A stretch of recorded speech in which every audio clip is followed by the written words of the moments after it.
On va partager la parole de Dieu et ouvrir notre Bible dans le livre des Actes. On va lire encore quelques extraits comme hier soir.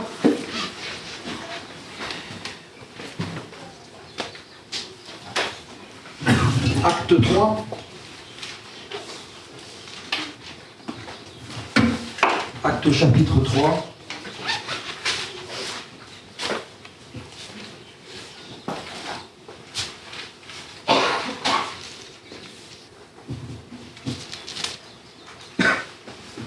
Nous avons là le récit de ces deux apôtres du Seigneur qui, en se mettant d'accord et en allant au temple pour prier un beau jour, vers environ 3 heures de l'après-midi, c'était leur désir d'aller chercher la face de Dieu. Le Seigneur les a utilisés puissamment pour guérir un homme qui était boiteux de naissance. Cet homme a été guéri au nom de Jésus et il est entré avec eux dans le temple. Et ce qui est sûr, c'est que ça a contenté, ça a réjoui beaucoup d'hommes et de femmes de voir ce miracle, mais ça a aussi, en contrepartie, agacé beaucoup d'autres, et je pense là aux religieux. Certains ont été heureux et d'autres ont été agacés, parce qu'ils ne supportaient pas le nom de Jésus. Ces hommes-là étaient ceux qui avaient fait mourir le Seigneur. Et l'apôtre Pierre, rempli du Saint-Esprit, va parler au verset 12 de ce chapitre 3. Il est dit, Pierre, voyant cela, dit au peuple, hommes israélites, pourquoi vous étonnez-vous de cela? Pourquoi avez-vous les regards fixés sur nous, comme si c'était par notre propre puissance, par notre propre piété, que nous eussions fait marcher cet homme? Le Dieu d'Abraham, d'Isaac et de Jacob, le Dieu de nos pères, a glorifié son serviteur Jésus, que vous avez livré et renié devant Pilate, qui était d'avis qu'on le relâchât. Vous avez renié le saint et le juste, et vous avez demandé qu'on vous accordât la grâce d'un meurtrier. Vous avez fait mourir le prince de la vie, que Dieu a ressuscité des morts, et nous en sommes témoins. C'est par la foi en son nom que son nom a raffermi celui que vous croyez, que vous voyez et que vous connaissez. Donc parlant bien sûr de cet homme qui était boiteux, il le connaissait. Et l'apôtre Pierre va dire, c'est la foi en lui, en Jésus, qui a donné à cet homme cette entière guérison en présence de vous tous. Verset 17. Maintenant, frères, je sais que vous avez agi par ignorance, ainsi que vos chefs. Mais Dieu a accompli de la sorte ce qu'il avait annoncé d'avance, par la bouche de ses saints prophètes, que son Christ devait souffrir. Repentez-vous donc et convertissez-vous, pour que vos péchés soient effacés, afin que des temps de rafraîchissement viennent de la part du Seigneur, et qu'il envoie celui qui vous a été destiné, Jésus-Christ, que le ciel doit recevoir jusqu'au temps du rétablissement de toutes choses, dont Dieu a parlé anciennement par la bouche de ses saints prophètes. Amen. Amen. Et un peu plus loin, au chapitre 4 et au verset 8, alors Pierre, rempli du Saint-Esprit, leur dit, chef du peuple et ancien d'Israël, puisque nous sommes interrogés aujourd'hui sur un bienfait accordé à un homme malade, afin que nous disions comment il a été guéri, sachez-le tous et que tout le peuple d'Israël le sache, c'est par le nom de Jésus-Christ de Nazareth que vous avez crucifié, mais que Dieu a ressuscité des morts, c'est par lui que cet homme se présente en pleine santé devant vous. Jésus est la pierre rejetée par vous qui bâtissez, et elle est devenue la principale de l'angle. Il n'y a de salut en aucun autre, car il n'y a sous le ciel aucun autre nom qui ait été donné parmi les hommes et par lequel nous devions être sauvés. Amen. Hier, nous avions parlé de la guérison divine. Et nous avons mis en avant le seul nom qui puisse nous guérir. Et nous savons quel est ce nom. Il est dans nos cœurs, il est sur nos lèvres, nous le prions, nous le louons, nous le chantons, nous l'élevons. C'est le nom de Jésus. Nous sommes dans le mouvement de Pentecôte, dans l'Assemblée de Dieu de l'île de la Réunion, la mission Salut et Guérison, et ces deux textes, Acte 3 et Acte 4, nous apportent en tous les cas un sens véritable à cette expression mission Salut et Guérison. La mission du Seigneur en venant dans le monde, c'est avant tout le salut des âmes. Jésus est venu pour sauver. Il n'est pas venu pour tuer, pour faire mourir, pour juger, pour condamner, il est venu pour sauver.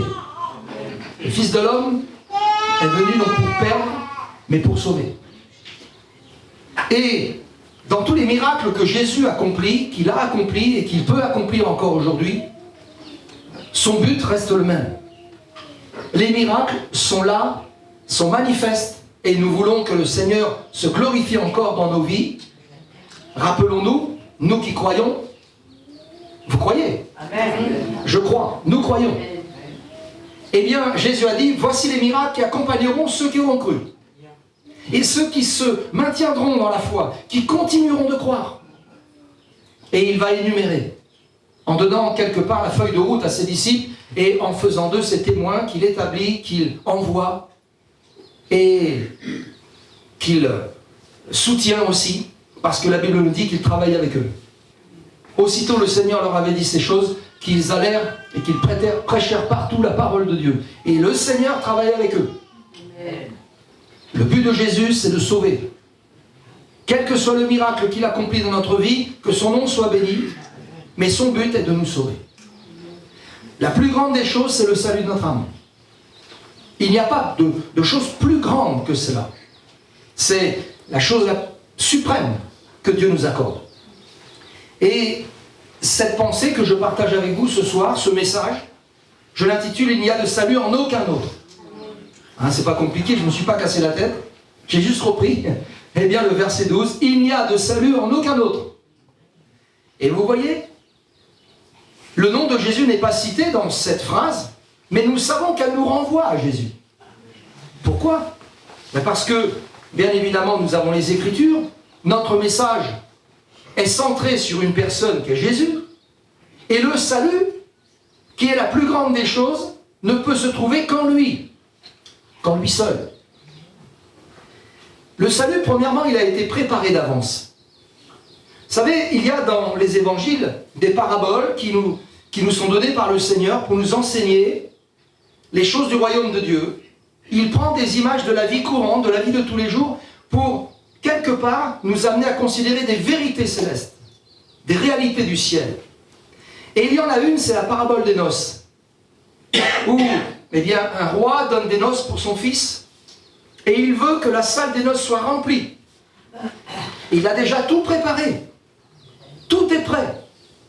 Alors il donne des ordres à ses serviteurs, et il va dire, eh bien maintenant, que les conviés entrent. Mais certains, qui ont été conviés, qui ont été invités, trouvent des prétextes pour ne pas venir. Qu'il sera grand le regret de ceux qui trouvent toujours des prétextes pour ne pas venir. Il sera éternel le regret. Ce salut a été préparé d'avance. Alors le roi est irrité de voir que certains, eh bien, trouvant des prétextes pour ne pas venir, quelque part, se dégagent de cette invitation, passent à côté d'un moment extraordinaire, d'un temps de joie et de partage incomparable, parce que tout a été préparé, minutieusement, précisément. Alors l'un va dire, non, je ne peux pas venir, je viens de me marier. Tu comprends? L'autre va dire, moi je viens d'acheter 2 paires de bœufs, il faut que j'aille les essayer pour voir ce que ça donne. Moi je viens de faire ceci, cela. Mais le roi ne se décourage pas pour autant. Il renvoie ses serviteurs, il va dire maintenant, allez dans les lieux publics, dans les endroits, dans les places publiques, et allez vers ceux, les estropiés, les boiteux, les malheureux du chemin, les malheureux de la route. Allez-y, prenez-les et contraignez-les d'entrer. Je veux que ma maison soit pleine. Je veux que tous se réjouissent. Et bien évidemment, nous savons très bien que cette parabole véhicule une vérité, une réalité. Le salut vient des Juifs. C'est vrai. Et c'est à eux, premièrement, que le message a été annoncé. Mais beaucoup l'ont rejeté. Il y en a quand même qui l'ont accepté, béni soit Dieu. Mais le Seigneur s'est aussi tourné vers les païens que nous sommes. Et nous savons que dans le ciel, il y a de la place pour tout le monde. Tout est préparé. Minutieusement, précisément. Il y a une place pour toi, il y a une place pour moi. Il y a une place pour le voisin d'à côté, pour la voisine en face. Il y a une place pour quiconque.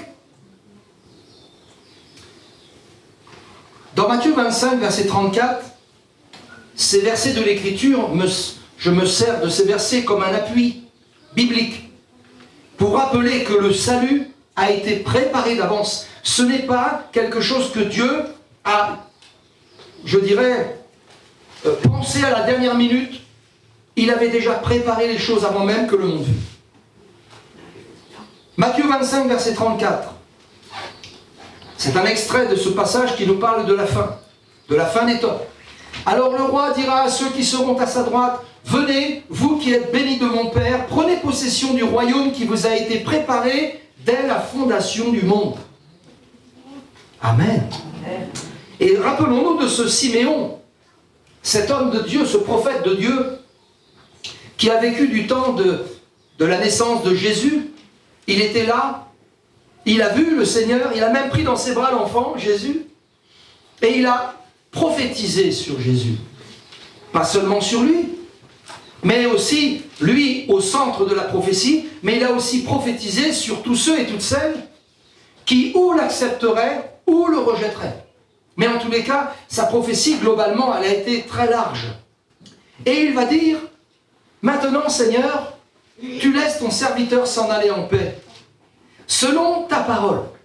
Car mes yeux ont vu ton salut, salut que tu as préparé devant tous les peuples, lumière pour éclairer les nations, et gloire d'Israël, ton peuple. Amen. Ce mot est employé une nouvelle fois. Le salut que tu as préparé. Que nul ne se prive ce soir de la grâce de Dieu. Que personne ce soir ne soit venu trop tard, comme dit l'Écriture. Ne paraisse être venu trop tard.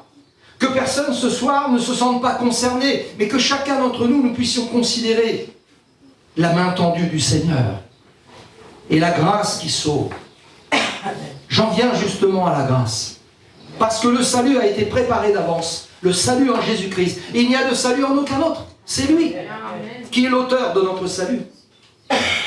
Et nous savons aussi que si la loi a été donnée par Moïse au peuple d'Israël, la grâce et la vérité sont venues par Jésus-Christ. Personne n'a jamais connu Dieu, n'a jamais vu Dieu. Mais celui qui est dans le sein de Dieu, le Fils unique de Dieu, est celui qui nous l'a fait connaître. Et le salut, Paul nous rappelle dans Éphésiens 2, verset 8, que c'est par grâce que nous sommes sauvés. C'est par un moyen qu'on appelle la foi. Et cela ne vient pas de nous, c'est le don de Dieu. C'est le don de Dieu. Nous voyons là la grâce, la foi et le don de Dieu. L'apôtre Paul rappelle dans son épître à Tite, le serviteur de Dieu, que la grâce de Dieu, source de salut pour tous les hommes, a été manifestée. Elle a été manifestée en une personne que l'on appelle Jésus. Que la Bible nous révèle comme étant le Seigneur des Seigneurs et le Roi des Rois, le Prince de notre salut.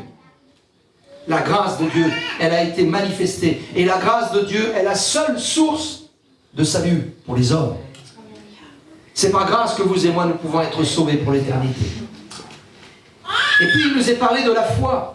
C'est par la grâce que vous êtes sauvés, dit-il, par le moyen de la foi. Il n'y a pas d'autre moyen pour saisir la grâce de Dieu. Elle s'offre à vous, à moi, à nous.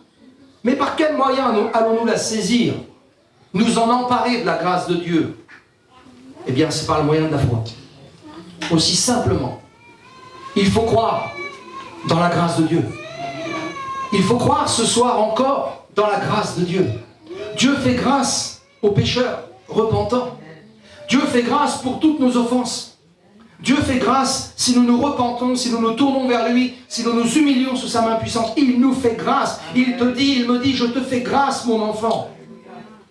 C'est par le moyen de la foi que par la grâce de Dieu nous pouvons être sauvés. Et cela ne vient pas de nous, dit Paul, c'est le don de Dieu. C'est le don de Dieu. C'est le cadeau de Dieu.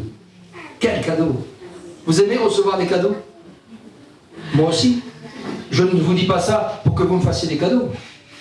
Mais c'est simplement pour vous dire que ce n'est pas interdit de recevoir des cadeaux. Mais il y a un cadeau qui dépasse de loin tous les autres réunis. C'est le don de Dieu. Nathanaël, un des 12 disciples du Seigneur, son nom signifie Dieu a donné. le don de Dieu. Jésus est le don de Dieu, le don du Père.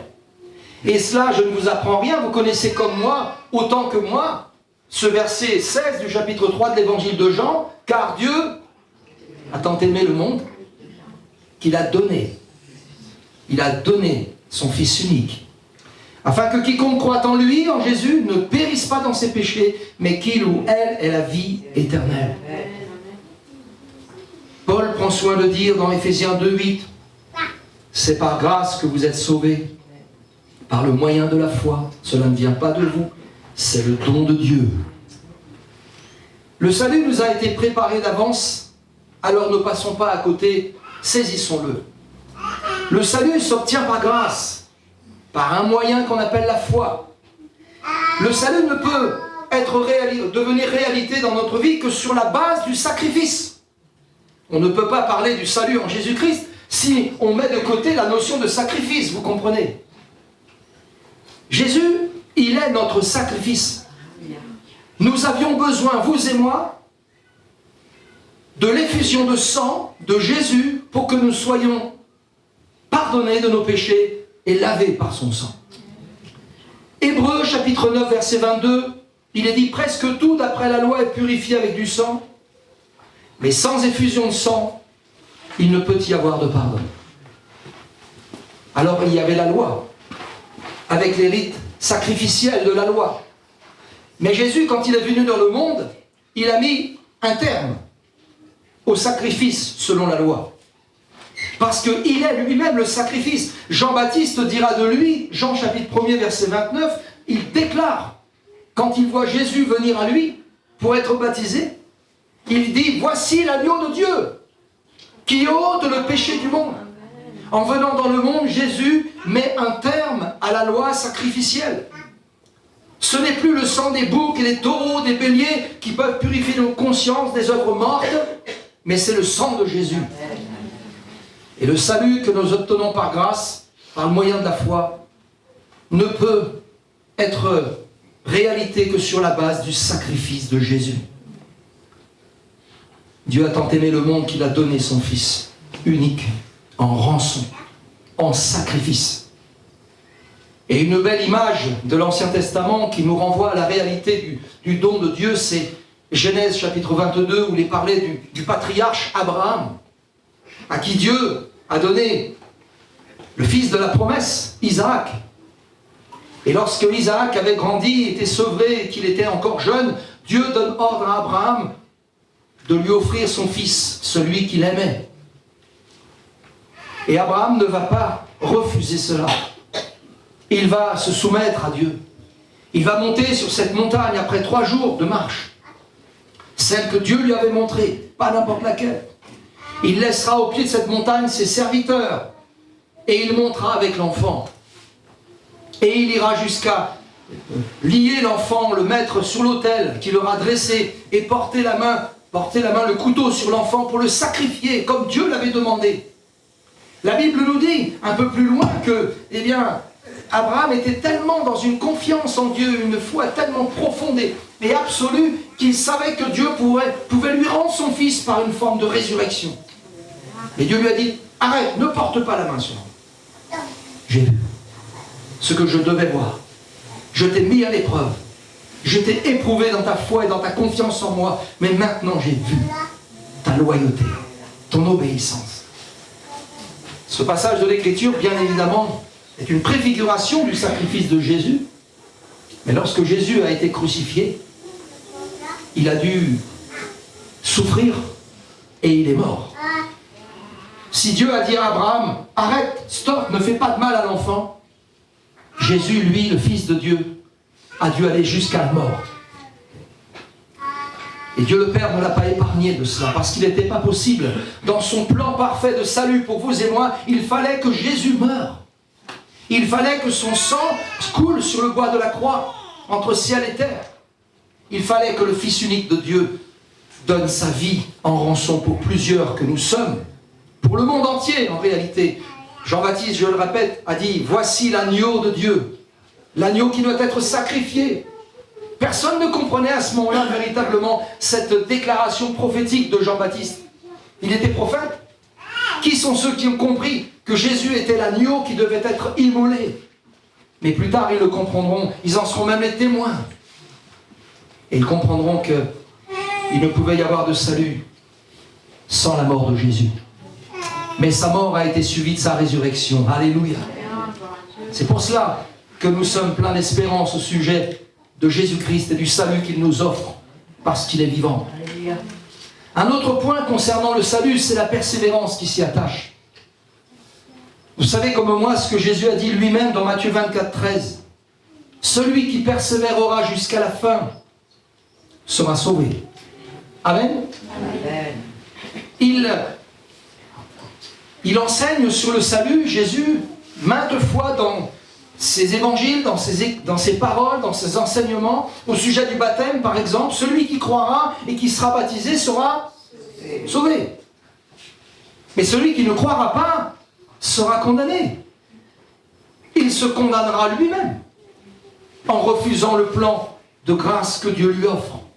Rappelons-nous de ce geôlier, ce gardien de prison dans la ville de Philippe en Macédoine, là où Paul, Sylvain, Silas étaient enchaînés dans cette prison, dans cette cellule, et où au beau milieu de la nuit, le Seigneur a étendu sa main puissamment et il a libéré ses serviteurs alors qu'ils étaient en train de chanter les louanges et qu'ils bénissaient le Seigneur malgré les chaînes aux pieds et aux mains. Le geôlier a vu ça. Il a pensé que tous s'étaient enfuis, il allait se donner la mort, le pauvre. Et Paul lui a dit, non, stop, ne te fais pas de mal, nous sommes tous là. Alors réclamant de la lumière pour constater que Paul disait vrai, cet homme va dire, mais que faut-il faire pour être sauvé? Que dois-je faire? Et Paul va lui dire, crois au Seigneur Jésus et tu seras sauvé. Jésus nous parle de persévérance. Celui qui persévérera jusqu'à la fin sera sauvé. Est-elle importante la notion de persévérance? Oui, elle est importante. Il faut persévérer jusqu'au bout. Il faut. En quelque sorte, nous avons le choix de ne pas le faire, mais faisons le bon choix. Il y a peut-être des moments dans votre vie qui sont difficiles à supporter en ce moment, des temps sombres, éprouvants. Mais pensez au salut que Dieu vous a offert. Réalisez ce soir encore la grandeur de ce salut merveilleux que le Seigneur vous a offert par grâce. Vous sortirez de ces moments d'épreuve, de temps éprouvants. Vous en sortirez vainqueur. Et si vous persévérez en pensant au salut que Dieu vous a accordé, alors vous ferez bien. Amen. Ça m'amène à parler de la grandeur de ce salut. Pourquoi faut-il persévérer pour être sauvé?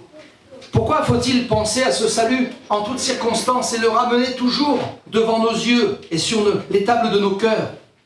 Parce que ce salut est grand. Parce qu'il est incomparable avec toute autre bénédiction venant du ciel et venant de Dieu. La grandeur du salut que nous avons en Jésus-Christ. Dans l'Épître aux Hébreux, chapitre 2, versets 1 à 4, il est dit ceci, je lis pour vous. C'est pourquoi nous devons d'autant plus nous attacher aux choses que nous avons entendues, de peur que nous ne soyons emportés loin d'elles. Attachons-nous aux choses que nous avons entendues. Et qu'avons-nous entendu? La parole du Seigneur. Car si la parole annoncée par des anges, en quelques circonstances, a eu son effet sur ceux qui l'ont entendu, si toute transgression et toute désobéissance a reçu une juste rétribution, comment échapperons-nous en négligeant un si grand salut qui, annoncé d'abord par le Seigneur, nous a été confirmé par ceux qui l'ont entendu? Dieu, appuyant leur témoignage par des signes, des prodiges et divers miracles, et par les dons du Saint-Esprit distribués selon sa volonté. Comment échapperons-nous si nous négligeons un si grand salut? C'est en raison de la grandeur de ce salut que nous devons nous y attacher. C'est en raison de la grandeur de ce salut, de ce merveilleux salut que Dieu nous offre, que nous devons marcher avec Dieu. Comme Noé l'a fait en son temps. Comme David l'a fait en son temps. Comme Joseph, Moïse, ces hommes et même ces femmes de Dieu, qui ont réalisé ce que Dieu leur avait accordé. Il y a des exemples Il y en a plein dans l'Ancien Testament et autant dans le Nouveau Testament. Des réalités d'hommes et de femmes qui un jour dans leur vie ont rencontré le Seigneur. Dieu s'est révélé à leur vie. Et ce qu'ils avaient reçu et la conviction avec laquelle ils vivaient constamment, c'était que Dieu est leur sauveur. Amen. Eh oui. Ce salut est grand parce que il ne vient pas des hommes. Il ne vient que de Dieu. Il ne vient que d'en haut. C'est pour cela qu'il est grand.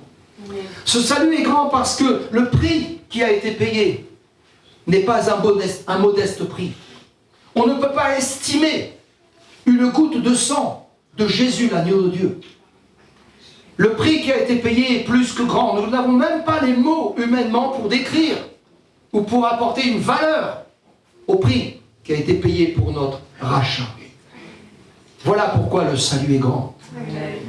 Il est grand parce qu'il s'ouvre à tous les hommes. Dieu s'offre à tous les hommes. Et il se propose à quiconque. Jésus dira, si quelqu'un a soif, qu'il vienne à moi. Venez à moi, vous tous qui êtes fatigués et chargés. À qui s'adressait-il? À une catégorie de gens? Non, il s'adresse à tous ceux qui le veulent. Il est grand parce que aujourd'hui il parcourt la terre. Ce salut frappe à la porte des vies, des cœurs, comme ce soir aux avirons. À bon entendeur, salut, comme on dit. Ce salut est grand. Ce qui s'attache à ce salut, c'est la joie. Oui, un homme, une femme qui est sauvé par la grâce de Dieu, qui croit en Jésus-Christ, qui est conscient que c'est un don de Dieu, son salut, il ne peut que se réjouir. Il ne peut qu'être heureux. David disait à son époque, psaume 13, verset 6, « Moi, j'ai confiance en ta bonté. J'ai de l'allégresse dans le cœur à cause de ton salut. Je chante à l'Éternel, car il m'a fait du bien. Moi, j'ai confiance en ta bonté. J'ai de l'allégresse dans le cœur à cause de ton salut, Seigneur. »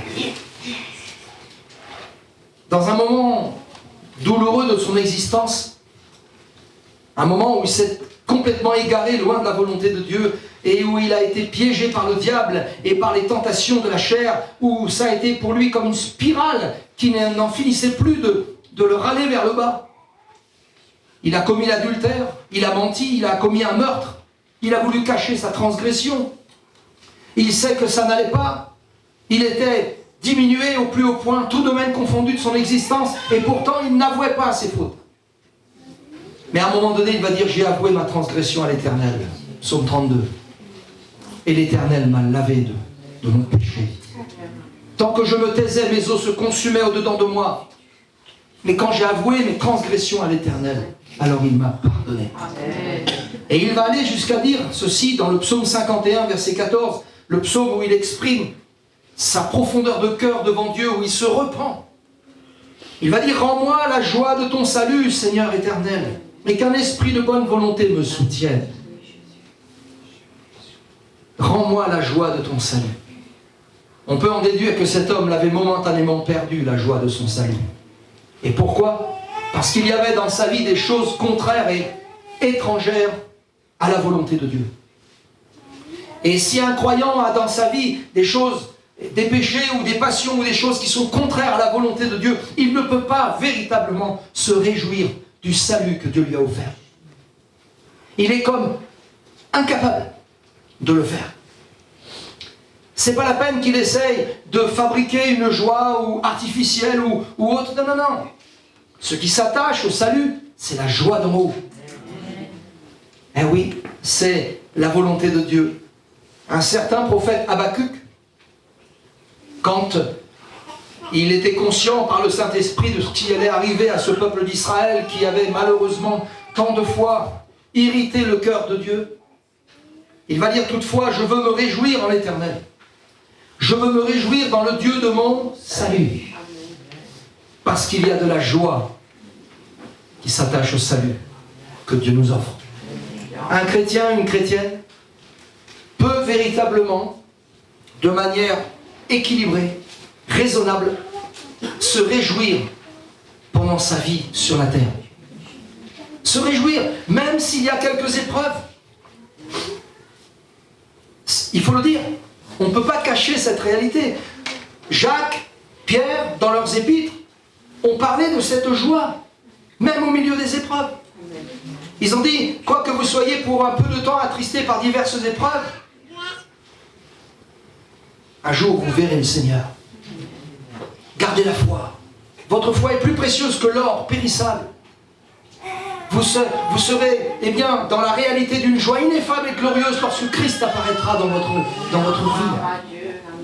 Est-ce possible de garder la joie du salut même au milieu d'une vie tumultueuse, d'une vie éprouvée, d'une vie d'affliction et d'épreuve? Il est possible. Parce que Jésus est notre joie. Parce que la joie de Jésus, la joie du Seigneur, reste notre force ce soir. Elle est ta force. Et elle découle directement du salut qu'il t'a offert. Ça m'amène à terminer ce message par l'espérance qui s'attache au salut. Rappelons-nous de ces paroles de Jésus.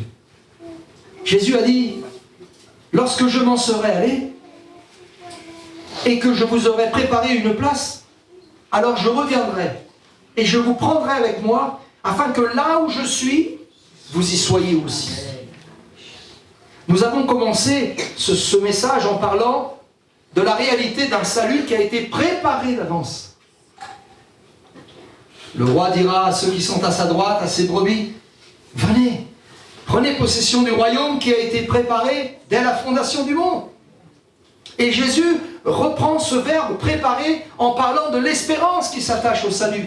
Lorsque je m'en serai allé, eh bien, rassurez votre cœur, qu'il ne s'alarme pas, qu'il ne se trouble pas. Vous ne me verrez plus, mais après vous me verrez. Alléluia. Quelle gloire, quelle espérance qui s'attache au salut. Nous ne sommes pas des hommes et des femmes désespérés, sans espérance. Nous sommes des hommes et des femmes, encore un peu de temps sur cette terre, éprouvés par diverses épreuves, mais qui ont une espérance vivante. Amen, amen, amen.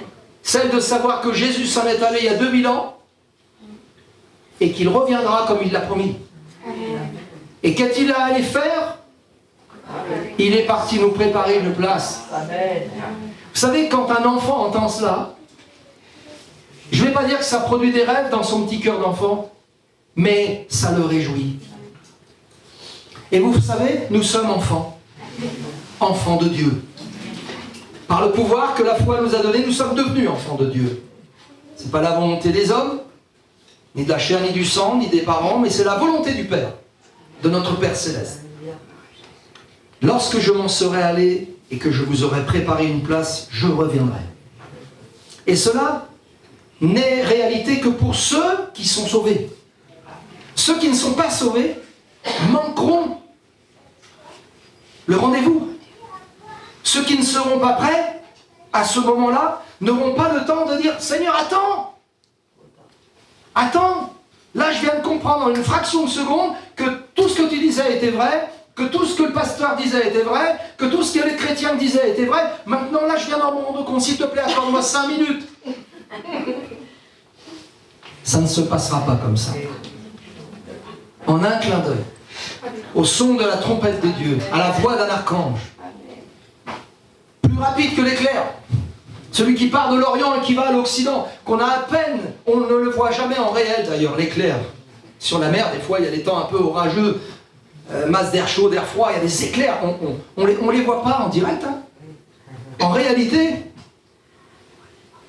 notre cerveau fait une photographie. L'éclair, il est déjà passé depuis longtemps, et ce que nous avons cru voir en direct, en réalité, c'est juste ce que notre cerveau nous transmet après. Tellement c'est rapide. Le retour de Jésus se fera de manière aussi rapide. Vous croyez qu'on aura le temps de se préparer? Le salut de notre Dieu a été préparé dès la fondation du monde. Tout est prêt pour entrer dans les noces. Pour participer aux noces. Pour entrer dans la salle des noces, pardon. Tout est prêt. Ce qui nous convient, c'est de vivre dans l'assurance que nous sommes sauvés. Et tu ne peux vivre, mon frère, ma soeur, je ne peux vivre, nous ne pouvons vivre que si notre cœur est à Jésus-Christ, l'auteur de notre salut. Celui qui possède le nom au-dessus de tous les noms. Et il n'y a de salut en aucun autre nom. sous ce ciel. Aucun autre nom nous a été donné. Il n'y a qu'un seul nom. Celui qui est dans ton cœur. Celui qui est sur tes lèvres. Celui que tous ensemble nous confessons ce soir. Celui par lequel nous prions le Père. Nous prions notre Père au nom de Jésus, son Fils. Alors, ce salut a été préparé. Il faut entrer. Il faut accepter. Ce salut s'obtient par le moyen de la foi, c'est la grâce, c'est le don de Dieu. Lorsqu'on l'a saisi, lorsqu'on l'a reçu, il nous convient de persévérer. De ne pas négliger un si grand salut, mais de persévérer. Il y a des choses qu'il nous faudra abandonner, renoncer complètement dans notre vie. Mais le salut que Dieu nous offre, nous ne pouvons pas le relayer au dernier plan. Nous ne pouvons que le mettre en valeur et le mettre toujours en premier. Notre persévérance. Ce salut s'y attache des vertus extraordinaires, dont une que nous venons de parler, c'est la joie. La joie. J'ai confiance en ta bonté, Seigneur, dira David. J'ai de l'allégresse dans mon cœur. Et à cause de quoi? À cause de ton salut. À cause de ton salut. J'ai de l'allégresse dans mon cœur. J'ai confiance en ta bonté à cause de ton salut. Parce que Dieu m'a fait du bien. Et le salut de mon âme, c'est la meilleure des choses qui me soit arrivée. Je parle autant pour toi que pour moi, mon ami. La meilleure des choses dans notre vie. Le plus beau jour, c'est le jour de notre rencontre avec Jésus. De lui avoir dit, Seigneur, je te donne mon cœur, je te donne ma vie. Et je ne reviens plus maintenant sur cette décision. Mon cœur est à toi, Seigneur. Et si nous l'avons véritablement fait, alors nous vivons dans l'espérance aujourd'hui. C'est en espérance que nous sommes sauvés. L'apôtre Paul prend soin de le rappeler dans son épître. C'est en espérance que nous sommes sauvés. Il y a une maison là-haut dans le ciel. Un jour, en l'air là-bas, nous serons avec Jésus dans le ciel. Nous serons avec lui. On quittera cette terre, on quittera tout ça, on n'emmènera rien avec nous. Rien. Et on sera avec Jésus. Amen. Que Dieu soit béni pour sa parole. Amen. Que Dieu soit béni pour ce qu'il nous accorde. Ce soir, pour vous comme pour moi, c'est important de considérer ces paroles. De nous y retrouver en quelque sorte, de nous voir comme dans un miroir. C'est à nous de saisir dans l'instant l'occasion qui nous est donnée pour peut-être nous sonder nous-mêmes et à la lumière de la parole de Dieu faire une révision de notre vie spirituelle, de notre vie morale et de pouvoir considérer que être sauvé, c'est la plus belle chose qui nous est arrivée, mais ça nous engage aussi dans notre responsabilité d'enfants de Dieu à vivre et à marcher pleinement dans ce salut. Que Dieu bénisse nos cœurs.